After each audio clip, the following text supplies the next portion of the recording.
Education से entertain होना, इसी तरह एजुटेन होना।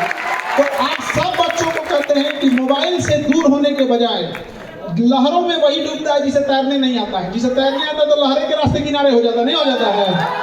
तो जो मोबाइल अभिशाप बन रहा है, जो डेटा अभिशाप बन रहा है, क्यों ना हम उससे नॉलेज गेन करने में कर लें। हम क्यों जाएं एगो फिल्म देखने में, हम क्यों ना ये देख लें कि हमारे जो गुजराल साहब जब प्रधानमंत्री थे तो क्या नीतियां लाए थे, मनमोहन सिंह के समय क्या थी, मोदी जी के समय क्या थी। अगर आपको इसमें इंटरेस्ट नहीं है तो इंटरनेशनल रिलेशन देखिए, साइंस देखिए, किसी भी चीज़ को देखिए। बस अपने आप उसको इंटरटेनमेंट में मत जाने दीजिएगा, वरना जब आप इंटरटेनमेंट में जाते हैं दिमाग आपका संकुचित होते जाता है, और संकुचित दिमाग कभी ज़्यादा लोड नहीं ले सकता है। इसलिए दिमाग का जो स्ट्रेस है ना, इस चीज़ों को अपने आप को कंट्रोल कीजिए। तो मोबाइल की दुनिया से भी आप लोगों को क्या करने की जरूरत है, बाहर निकालने की। देखिए कोई भी पुरुष या यंग एज जो है वो बर्बाद किस चीज में होता है। पहला उसे नशा लग गया, तब या तो गुटखा, पान, शराब, जो चीज का नशा है, अगर वो नशा में चला गया तो वो सोने की लंका बेच के खा जाएगा, तो भविष्य खराब कर देगा। किसी लोहे को बर्बाद करना है तो जंग लगा दो, और पुरुष को बर्बाद करना है तो उसे नशे का लत लगा दो। फिर दुनिया की कोई ताकत उसे नहीं बचा सकती है। याद रखिएगा, नशा में जाना आसान, जाने से पहले रोकना आसान है। एक बार लत लग गया तो छोड़ना बहुत मुश्किल है, बहुत ज्यादा मुश्किल है। और हर डूबता हुआ इंसान सोचता है कि पकड़ लो, तो हर नशा वाला सोचेगा ना कि एक और नशेड़ी बना दे को, कि कम से कम मेरा घटेगा तो एक बहाने हम चलेंगे यहाँ पर। तो ऐसे लोगों, और आपको ये लगता है कि नशा आपका पड़ोसी, आपका दोस्त दिला रहा है, गलतफहमी में है। हमारे बगल का देश है चाइना और इधर है पाकिस्तान। सबसे ज्यादा अफीम जो होता है पाकिस्तान, अफगानिस्तान और ईरान साइड में होता है। और इधर में देखेंगे तो म्यांमार, लाओस, कंबोडिया, ये सब में अफीम होता है।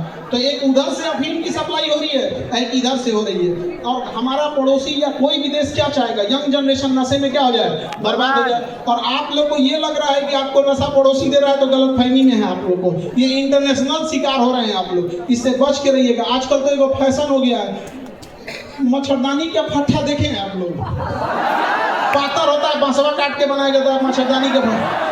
मच्छरदानी के फट्टा ऐसा छाती हो गया है घास के। अच्छा, और आप सिगरेट पी के धुआं उड़ा रहा है, बैल कहीं का 1 लाख मार देगा तो आर पार हो जाएगा। धुआं उड़ा रहा है, उसको लग रहा है जैसे नासा का साइंटिस्ट है। मानसिकता उसको कितना नीचे लेके चला गया है। बस बचा के रहिए इन सब चीजों से। पढ़ाई में अपना जी जान झोंक दीजिए, यंग जनरेशन है। और सारे बच्चों से कहते हैं, पढ़ाई लिखाई करके जब नौकरी हो जाए तो नौकरी के बाद नौकरी के सैलरी के भरोसे किसी को नहीं रहना है। सैलरी के भरोसे किसी को नहीं रहना है। जितनी सैलरी उसका 10 गुना ज्यादा बिजनेस करके कमाइएगा, करप्शन करके नहीं।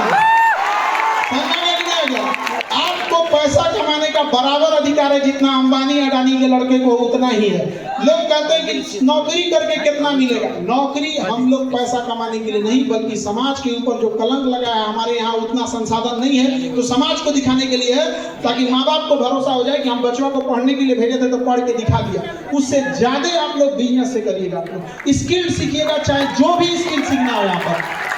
तो स्किल में क्या है कि आप बहुत सारे, जैसे किसी को सीसीटीवी कैमरा बनाने का स्किल आ जाए। जैसे देखो, कोई जरूरी नहीं कि कोई इंसान एक ही बार बहुत बड़ा हो सकता है। हर इंसान छोटे से शुरुआत करता है और धीरे धीरे बड़ा होता है। तो पहले धीरे धीरे सोचना, अपने आप में इंडिपेंडेंट होना। कैसे आप क्या कर सकते हैं, इंडिपेंडेंट हो सकते हैं। हम लोग शुरू किए थे तो होम ट्यूशन से पढ़ाना चालू किए थे। एगो लड़का था, उसका रिजल्ट नहीं आता था, उसको पढ़ाए लोग तो टॉप 10 में आने लगा क्लास में, नहीं तो इसे फेल होता था। तो उसके घर वाला बड़ा खुश हुआ सर, अरे हमारा बैला सुधर गया।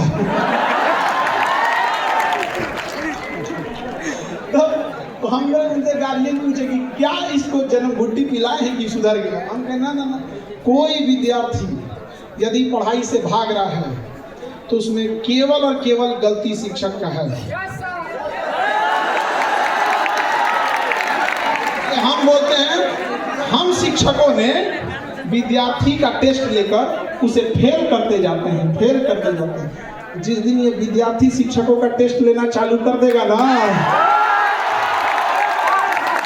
याद रखिएगा ये मर्यादा में अभी जुटा हुआ है, इसलिए दायित्व तो बनता है। यदि कोई विद्यार्थी क्लास में नहीं आया है और फेल हो गया तो उस विद्यार्थी की गलती है, लेकिन क्लास में बैठ के आपके पढ़ाने के बाद अगर फेल हो रहा है, आपके पढ़ाने के बाद उसको समझ में नहीं आ रहा है और भाग रहा है, तो किसकी गलती है? शिक्षक की गलती है।